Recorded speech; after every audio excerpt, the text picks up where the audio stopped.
자,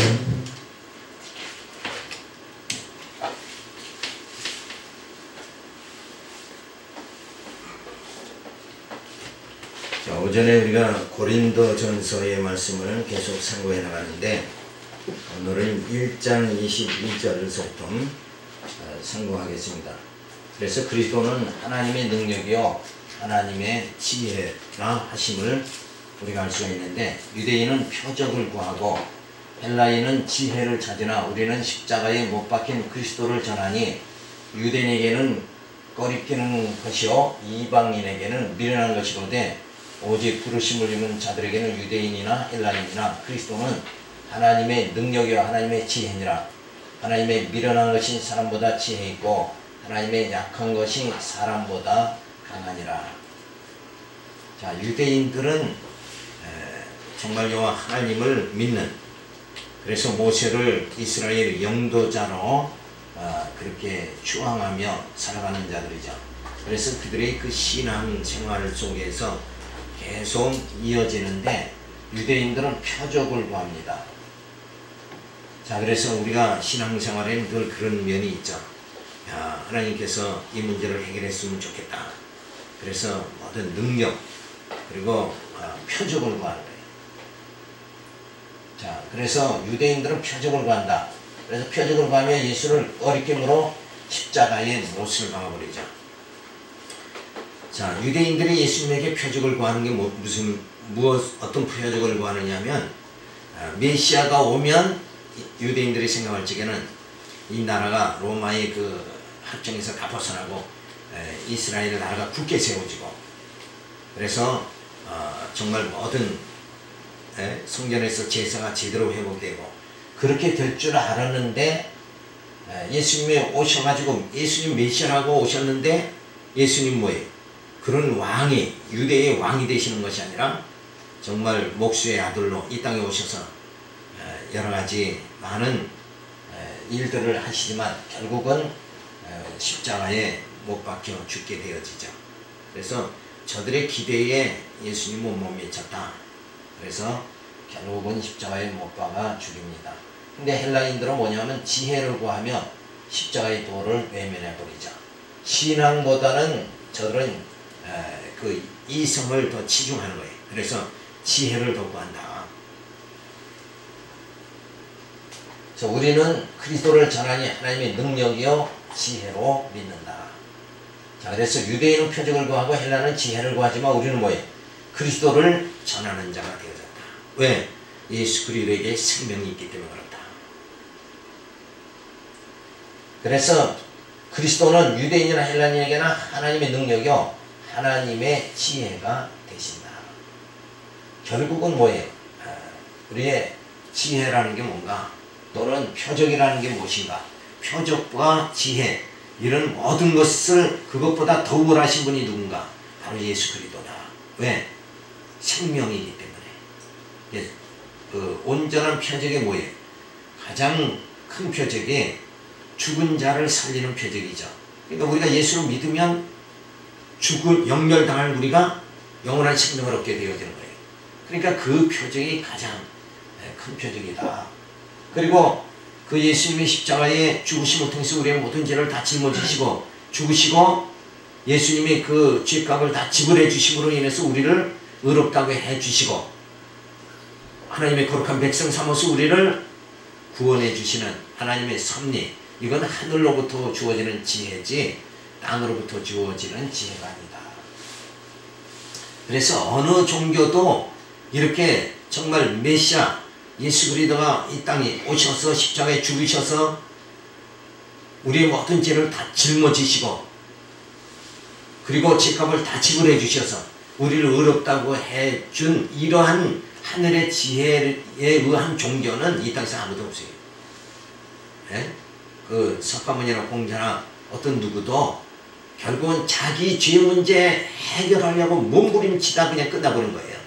근데 예수님 오셔서 우리의 모든 죄를 다 짊어지시고 죽으시는 거예요. 이러한 우리를 구원하는 하나님의 섭리는 바로 하나님의 지혜, 하늘로부터만 주어지는 것이다. 그래서 하나님의 미련함이 사람보다 지혜 있고 하나님의 약한 것이 사람보다 강하다. 그래서 예수님이 이 땅에 하나님의 아들이다 그러고 오셨는데 그는 십자가에 못 박혀 죽으시잖아요. 그럼 하나님께서 그 아들을 갖다가 십자가에 못 박히지 않고 구원해 줘야 되는데 그런 능력이 안 되셨나? 사람들은 바로 그 점을 믿지를 못한 거예요.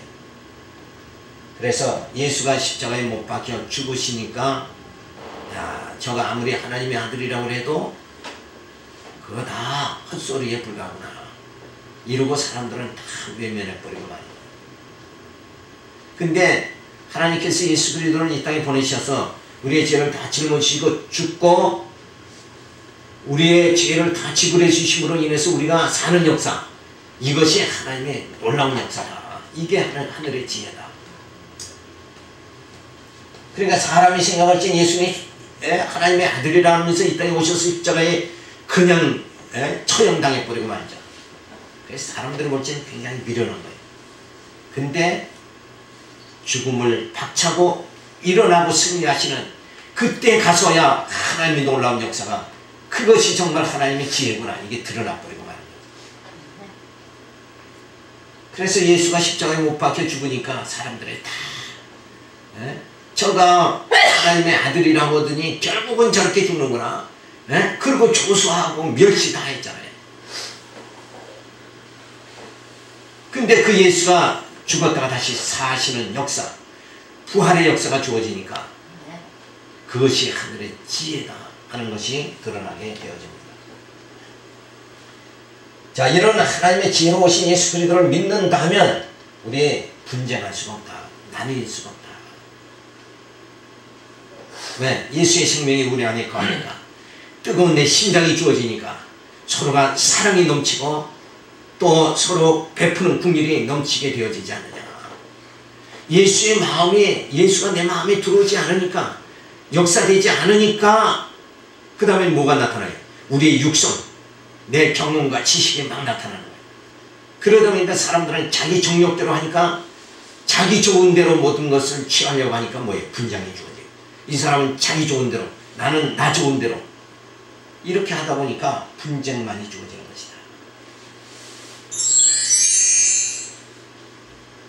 예수 그리스도는 유대인들은 표적을 구하죠.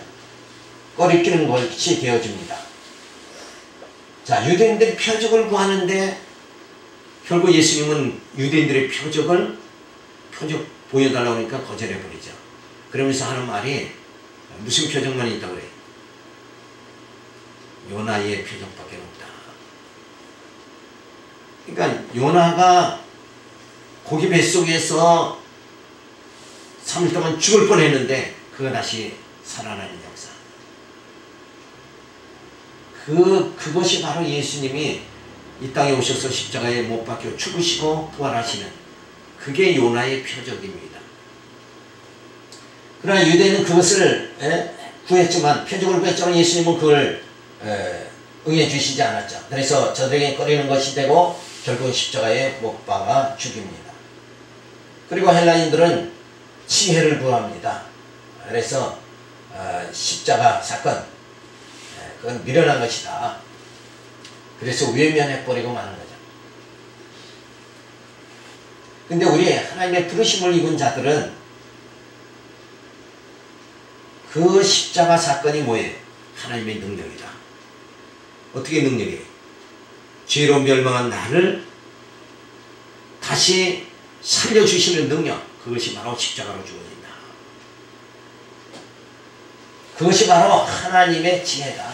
이 십자가의 사건, 양을 잡아서 모든 죄값을 다 정갈시키고 그 양을 죽여서 피를 흘림을 통해 가지고 죄사함을 받게 해주시고 구원받게 해주시는, 이것이 바로 예수의 하늘의 그 지혜로, 하나님의 지혜로 주어지는 것이다.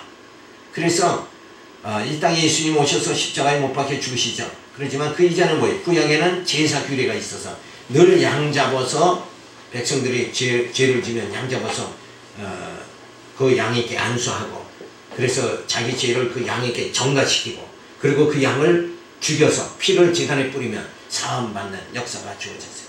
그것이 바로 예수님이 이 땅에 오셔서 십자가에 죽으시는 그게 모형적인 사건이고 그림자적인 사건이었다. 그런 사건들을 통해서 결국은 하나님께서 우리를 구원해 주시는 거죠. 그래서 그것이 하늘의 지혜다. 우리 늘 생각하는 것보다 마음먹는 것마다 행동하는 모든 것이 우리가 죄 덩어리잖아요. 그런데 정말 형제를 미워하지 않은 자가 이 땅에 누가 있느냐 이게. 저 사람 죽었으면 좋겠다. 미운 사람은 그렇게까지 마음을 먹죠. 이런 심령을 가지고 어떻게 우리가 하나님의 나라에 들어갈 수가 있겠느냐. 그런데 그런 나의 모든 육성, 인간의 정욕, 이것을 이 죄성을 다 예수님이 오셔서 십자가에 죽으심으로 다 그 죄값을 지불해 주셨다. 그래서 우리는 그 하늘의 지혜를 통해서 구원에 이르게 되어졌습니다. 따라서 자, 우리가 분쟁한다는 거, 이거는 지혜가 없는 것이다. 그래서 십자가의 도를 깨닫지 못하니까 서로 분쟁하는 것이다. 분쟁한다는 것은 뭐예요? 마음속에 벌써 육신의 정욕이 가득 차게 되어집니다. 형제를 사랑한다는 것은 육신의 소욕이 소멸된 상태를 말합니다. 그러니까 벌써 분쟁한다는 것은 뭐예요? 하늘의 그 지혜를 깨닫지 못해서 그렇다. 그래서 우리의 신앙은 예수가 그리스도다 이걸 믿는 거죠. 그리고 하나님은 여호와시다를 경외하는 겁니다. 자, 그러니까 예수가 그리스도라는, 내가 예수를 믿는다 하는 말은 어디까지 믿어야 되는가? 그냥 교회에 출석하면 그게 믿는 거다 이렇게 생각하면 안 되죠. 예수를 믿는다는 말은 바로 내 뜻대로 살아가는 것이 아니라 주님 뜻대로 살아가는 거기까지가 돼야 돼요. 왜 그런가? 예수님이 영원한 왕으로 오셨으니까. 영원한 왕 되신 예수님의 통치를 내가 받아야, 그리고 주님 뜻대로 살아가는 것이 바로 예수를 믿는 겁니다. 근데 만약에 내 뜻대로 막 살아가잖아요. 그러면서 어떻게 예수를 믿는다고 해요? 예수 따로 나 따로죠. 그렇잖아요. 그런데 내가 영원한 왕 되신 예수님의 통치를 받고 주님 뜻대로 살아가는 거예요. 그러면 주님과 나는 뭐예요? 하나가 되어지는 거예요. 그래야 진짜 예수 믿는 거다. 그게 바로 예수의 사람이 되는 거다. 그리고 하나님이 여호와시다 하는 말씀은 하나님의 약속대로 이루시는 분이죠. 그래서 하나님이 나를 하나님의 자녀 삼아 주셨어요. 언약의 백성 삼아 주셨으니까 나를 어디까지 하나님의 나라 영화롭게까지 해주신다. 이르러서 영화롭게 그렇게 해주시는 그분이 바로 하나님이시다. 그게 내가 믿어져야 뭐예요? 내 마음속에 평강이 주어지죠. 그래서 예수가 그리스도라고 믿는 그것이 바로 믿음의 대상이죠. 그리고 하나님은 여호와시다. 하나님은 뭐예요? 경외의 대상이 되어진다. 그래서 우리가 예수를 믿고 하나님을 경외하는 삶, 이런 삶이 바로 어디서 주어지는가? 내 육성으로는 예수를 믿고 하나님을 경외할 수 있는 자체가 안 되는 거예요. 그런데 하나님께서 예수를 보내주셔서 그가 십자가에 죽으심으로 내 모든 이 정욕, 죄성을 다 소멸해 주심으로 인해서 나는 뭐예요? 하나님의 의로운 자녀가 되게 만들어주신. 그래서 의롭다 칭함을 받게 되어지니까 그 다음서부터 뭐예요? 내가 진짜 예수를 믿게 되고 하나님을 경외하는 심령이 되어진다. 그래서 나를 정말 예수 믿고 하나님 경외할 수 있도록 나를 어떻게 만들어 주셨어요? 이 정욕, 이 죄성을, 내 속에 있는 죄성을 소멸시켜 주신 분이 바로 예수 그리스도다. 그래서 우리는 예수를 믿고 하나님을 경외하게 그렇게 되어졌습니다. 그래서 우리의 신앙은 우리가 십자가를 의지하고 교회 출석하고 구역예배 드리고 철야 예배, 새벽 예배, 11조 드리고 이런 모든 것이 뭐예요? 신앙생활하는 그 측면에서 보이는 보이는 현상들이죠. 보이는 측면이다. 그래서 이것은 하나의 형상이고 외적이고 객체적인 것이다. 그런데 우리가 예수가 그리스도라고 믿는 것, 예수님이 정말 내 죄를 사해 주신 영원한 제사장 되시고, 그리고 나를 이런 진리를 깨닫게 하시는 참 선지자시고, 그리고 내 심령을 통제해 주시는 영원한 왕이시다. 그리고 하나님은 여호와시다 하면서 하나님을 경외하는 것. 그래서 하나님 그 약속 성취의 하나님을 내가 믿고 살아가는 것.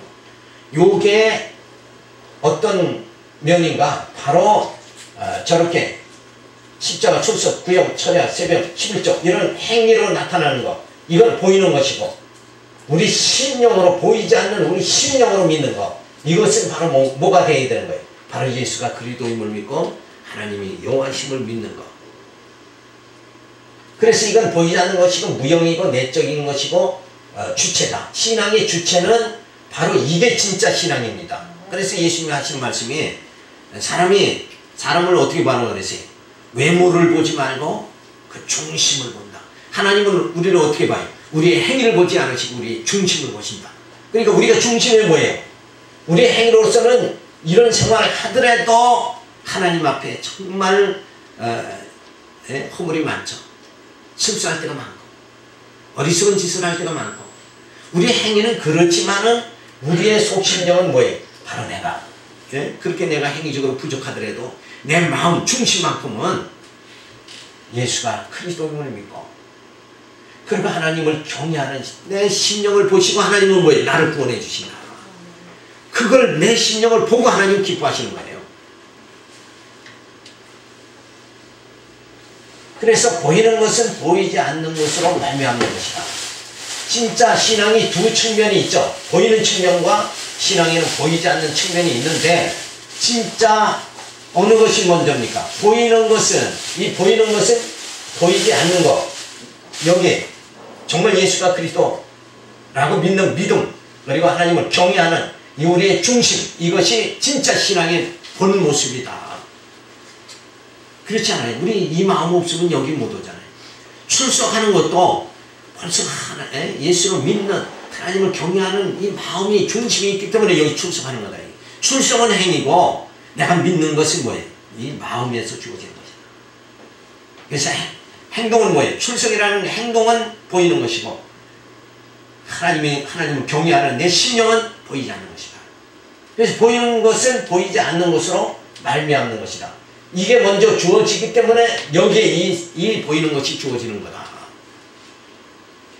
자, 이것을 제가 강조하는 이유는 사람들이 여기를 소홀히 하고 저기를 더 치중한단 말이에요. 신앙이 이렇게 되면 안 돼. 근본 핵심은 여기라니. 이게 있음으로 인해서 저게 나타나야 되는데, 이게 희박하면서 저쪽만 나타나면 안 돼요. 저쪽만 나타나면 그거는 뭐예요? 네? 초대교회에 열성당원, 열심당원이라는 당이 있었죠. 그 당과 똑같아 버리고 마는 거예요.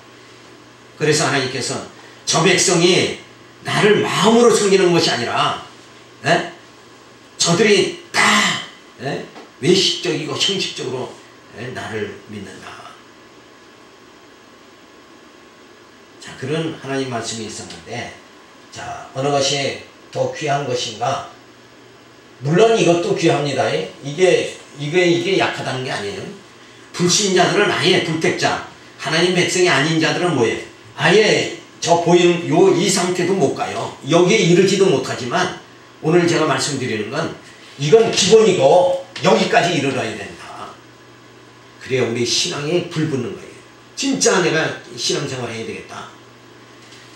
정말 예수가 어떤 분이신가? 하나님이 어떠한 분이신가? 이 신지심만 확실하게 깨닫는다. 그래서 내 안에 신관이 분명히 세워진다 그러면, 저거는 위에 거는 뭐예요?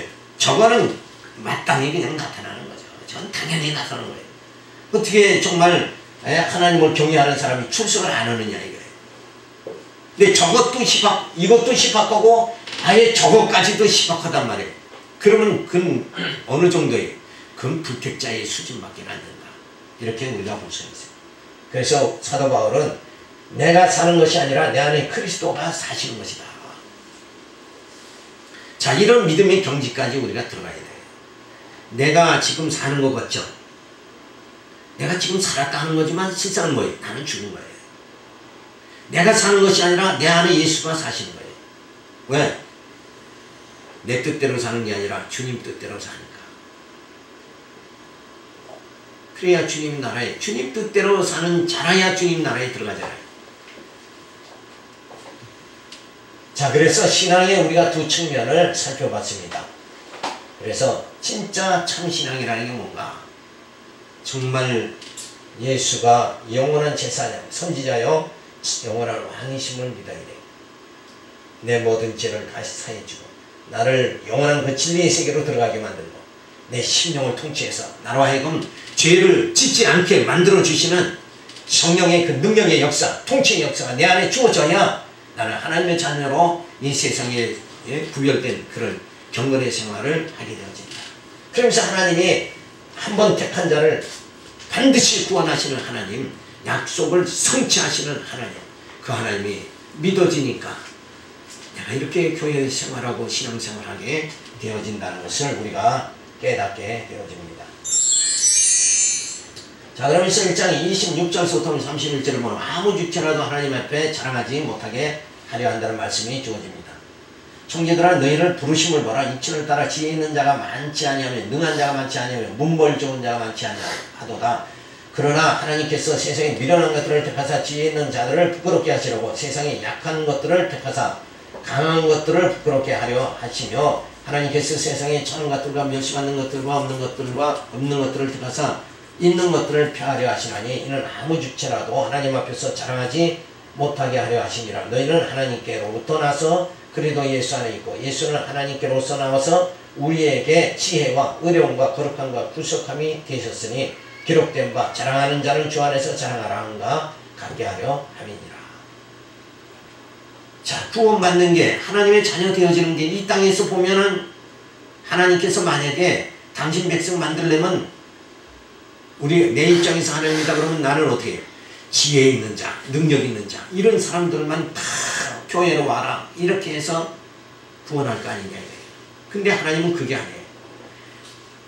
세상에서 유명하지 않은 사람, 오늘 말씀과 같이 다 미련한 자, 연약한 자를 불러가지고 하나님은 구원해 주신다.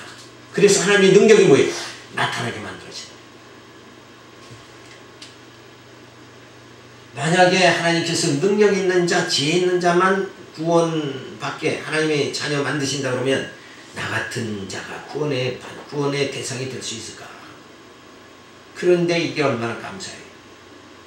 세상에 약한 자, 미련한 자 그런 자들 하나님 부르셔가지고 하나님 자녀 삼아주신다. 그래서 하나님의 부르심은 하나님께서 부르신 자들을 보면 지혜, 능한 자, 문벌 좋은 자가 많지 않다. 그 이유는 하나님의 능력을 보여주시려고 합니다. 그래서 아무 육체도 자랑하지 못하게 하려는 것이다. 하나님께로서 나서 그리스도로 의로움과 거룩함과 구속함을 받게 되었으니 주 안에서만 자랑해야 된다. 그러니까 본래는 능력이 없고 본래는 미련하지만 하나님께 부르셔가지고 우리를 어떻게 해요? 의롭게 해주시고 그리고 거룩하게 해주시고 그리고 구속받게 해주신다. 그러니까 하나님께서 미련한 자, 어리석은 자, 지혜 없는 자를 불러가지고 지혜롭게 만들어주시고 능력있게 만들어주시고 그리고 거룩하게 만들어주신다. 그러니까 하나님이 뭐예요? 우리를 만드신다. 그래서 예수 그리스도 안에서는 새로운 피조물이다. 세상에서 봤을 땐 다 똑같잖아요. 똑같은데 예수 안에 들어오면 예수를 믿게 하면서 그 다음서부터 뭐예요? 하나님께서 우리를 의롭게 거룩하게 만들어 주신다. 이게 놀라운 사건 아니에요. 근데 어떻게 예수를 안 믿느냐 이게. 안 믿을 수가 없는 거죠. 그냥 저기 그대로 있으면 예수 안 믿고 저 세상에 그대로 있으면 이런 하나님의 놀라운 역사가 주어지지 않잖아요. 근데 예수를 믿으면 우리가 예수 안에서 뭐예요? 우리 죄를 다 사함받게 되어지니까 우리는 거룩해지고 의롭게 되어지고 그래서 의로운 나라, 거룩한 나라, 하나님의 나라 분명히 들어가게 되어진다. 그래서 하나님께서는 니체는 하나님이 신이 죽었다 그랬지만은 하나님은 뭐예요? 지금도 우리에게 이런 엄청난 작업을 지금도 행하시고 계시다. 이거를 우리가 알 수 있습니다. 그래서 부르심을 받은 자, 지혜 있는 자, 능한 자, 또 문벌 좋은 자, 이런 자들이 많지 않다. 부르심 받은 사람 중에서는. 예수 믿는 사람은 다 능력 있고 지혜 있고 이런 사람들이 세상에 유명한 자, 그게 아니잖아요. 미련한 자를 택하사 지혜 있는 자를 오히려 부끄럽게 만듭니다. 이게 부끄럽게 한다는 게 뭐예요? 자, 능력 없고 지혜 없는 사람을 불러가지고 하나님이 거룩한 나라를 이르게 만드는 거예요. 하나님이 거룩한 나라를 이룰 때 보니까 세상에서 지혜 있고 능력 있는 사람은 하나님 나라에 들어가지 못하죠. 그러니까 그때 가면은 다 드러나 버리고 마는 거예요. 그래서 지혜 있는 자를, 세상에 지혜 있다는 자를 부끄럽게 하신다. 그래서 약한 자를 택하사 강한 자를 부끄럽게 하십니다. 자, 세상에 강한 자가 누구예요? 이 땅에 물질이 많은 자들이죠. 돈이 능력이라고 그러죠. 이 땅에서. 그래서 돈 많은 자가 능력이 있는 것 같이 해서 돈 많은 자 앞에는 굽신거릴 수밖에 없고 비참해질 수밖에 없는. 그래서 이 땅에서는 돈 많은 자가 강한 자 같으나 뭐예요? 실상 진짜 강한 자, 하늘에서 강한 자는 누군가? 바로 예수 그리스도를 믿는 자, 믿음으로 부르심을 받은 자가 진짜 강한 자다. 왜? 구원에 이르니까. 그래서 천한 것들, 멸시받는 것들, 없는 것들을 택하사 있는 것들을 다 폐하려 하십니다. 결국은 뒤바뀌게 하는 역사가 주어진 거예요. 세상의 부한 자들을 택하시는 것이 아니라 세상에 가난한 자를 택하사 영적으로 부유하게 해주신다. 세상 복을 많이 받은 사람들을 하나님 택하시는 것이 아니라 세상 복을 많이 받지 못한 자를 택해가지고 하늘의 신령한 복을 다 주시는 분이 누군가? 하나님이시다. 그래서 아무 육체라도 하나님 앞에서 자랑하지 못합니다. 세상에 지혜 있다, 능한 자다, 문벌 좋은 자다, 이런 자들이 하나님 앞에서는 다 자랑하지 못한다. 자, 그래서 아무 육체라도 하나님 앞에서는 자랑할 수가 없는 거예요. 왜? 하나님은 육체를 보시는 것이 아니라 우리의 심령을 보시는 거예요. 정말 예수를 그리라고 믿고 하나님을 여호와라 경외하는 그 심령, 그 심령을 하나님은 귀하게 여겨서 우리를 구원해 주신다. 그래서 부르심을 받은 자는 하나님께로부터 나서 그리스도 안에 있고 지혜와 의로움과 거룩함과 구속함을 받게 되어집니다. 그러니까 하나님께서 우리를 부르셔가지고 정말 그리스도 안에서 지혜자, 하늘의 지혜를 갖게 되고 구원에 대한 지혜를 갖게 되고 그리고 우리를 의롭게 해주고 모든 죄를 다 사해가지고 의롭게 해주시고 우리를 거룩하게 해주셔서 구속해 주신다. 그래서 늘 우리는 자랑하는 자는 주 안에서 자랑하게 되어진다. 왜? 세상적으로 봤을 때는 자랑하는 자들을, 그런 자들을 택한 것이 아니라 정말 예수가 그리스도가 하나님의 여호와심을 믿는 그 속 중심을 보고 하나님은 외모를 택하시는 것이 아니라 우리의 속 중심을 보고 하나님 우리를 택하셔서 지혜롭게, 의롭게, 거룩하게 만드셔가지고 하나님 나라에 이렇게 그렇게 만드신다. 그래서 이런 말씀을 자꾸 들으면 이 진리를 자꾸 깨달으면 뭐예요? 우리 마음이 평온해지고 그리고 우리 속에 있는 탐심, 육신의 정욕 이런 것들이 다 소멸돼버려요. 그래서 그게 말씀의 능력으로 우리 마음속에 나타나게 해서 하나님은 우리를 점점 어떻게 지혜롭게, 의롭게, 거룩하게 만들어주십니다. 이런 하나님께서 우리를 인도하시고 우리를 섭리하시고 우리를 정말 하나님의 자녀로 흠이 없고 티가 없는 자로 만드시는 이 과정, 이걸 하나님은 지금도 뭐예요? 계속 우리에게 향해 주시고 그리고 섭리해 주시고 역사해 주신다. 그 다음에 2장 1절에서부터 5절에 보면 믿음이 사람의 지혜가 아니라 하나님의 능력에 있게 합니다. 형제들아 내가 너희에게 나아가 하나님의 증거를 전할 때에 말과 지혜의 아름다운 것으로 아니하였나니 내가 너희 중에서 예수 그리스도와 그리스도 그의 십자가에 못 박히신 것 외에는 아무것도 알지 아니하기로 작정하였습니다. 내가 너희 가운데 거할 때에 약하며 두려워하며 심히 떨었노라. 내 말과 내 전도함이 지혜에 관한 말로 하지 아니하고 다만 성령이 나타난과 능력으로 하여 너희 믿음이 사람의 지혜에 있지 아니하고 다만 하나님의 능력에 있게 하려 하였노라. 자, 사도 바울이 복음을 증거했습니다. 그래서 복음을 증거할 때마다 사도 바울은 사람의 말과 사람의 지혜의 아름다움으로 하지 않고 십자가만을 증거하려고 노력했습니다. 왜? 말하는 자가 사도 바울이 말을 능숙하게 매끄럽게 아름답게 하고 막 제수처 쓰면서 사람들을 감동시키고 그러면 사도 바울의 능력으로 사람을 감동시켜버리면 결과가 어떻게 나타나는가? 거기는 생명이 안 나타나는. 그런데 사도 바울이 정말 십자가만을 증거합니다. 예수의 그 생명만을 전하니까 사람들에게 뭐예요? 그 생명 역사가 전달되는 거죠. 그래서 말의 지혜로 사도 바울이 복음을 증거할 때 자기 말의 지혜로 저들이 깨닫는 그거보다도 복음의 핵심을 깨닫는 걸 더 그래서 유창하게 말하는 사람들은 많이 추정하잖아요. 그래서 텔레비에 한번 나가가지고 그냥 하면은 사람들이 많이 추정하니까 진짜 인간적인 욕심 같아서 교회가 커져가지고 막 정말 뒷받침이 돼서 텔레비에 가서 한번 설교하고 그러면 야. 근데 사도 바울은 그걸 말하는 게 아니에요. 진짜 복음의 핵심 십자가의 도 이것을 전해서 그 복음 진리가 저들 마음속에 심어지기를 간절히 바랬다.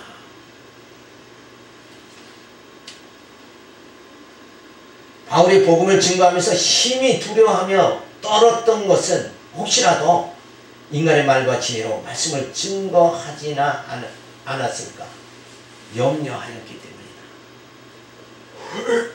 사람들은 내 유창한 이 말만 듣고 끝나버리지 않나. 행여라도 그렇게 되지 않을까. 그래서 바울은 이 복음을 증거하면서도 마음속으로 심히 떨었다고 했어요. 말만 풍성한 말잔치만 하고 끝나고 저들이 들을 때 귀가 좋아가지고 그냥 기뻐서 이러고 끝나버리고 저들의 심령 속에는 예수의 진리가 생명의 진리가 전달되지 않았다. 그러면 뭐예요? 그날 이것은 다 헛공사가 되는 거 아니냐. 그래서 바울은 사람의 말의 지혜로 저들에게 다가가지 않게 됐으면 좋겠다. 얼마나 세심한 이 마음 상태입니까? 근데 지금 시대는 뭐예요? 어떻게든지 말을 잘해서 인기가 얻으려고 이렇게 하는데 그게 아니라 진짜 십자가에 또 생명을 전해야 된다. 거기에 사도 바울은 집중을 했습니다. 그래서 복음 증거를 통하여 성도들에게 믿음이 주어질 때 혹시라도 사람의 말과 지혜에 의하여 잘못된 믿음을 가지게 하지는 않았을까 염려하고 또 사도 바울은 염려를 합니다.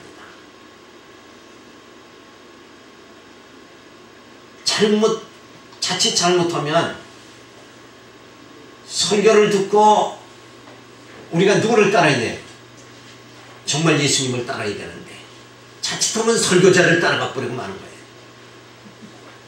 이게 인간이 얼마나 어리석은지 모른다. 성도들의 믿음이 다만 하나님의 능력에 있게 하려고 바울은 조심스럽게 복음을 증거하였다고 말한다.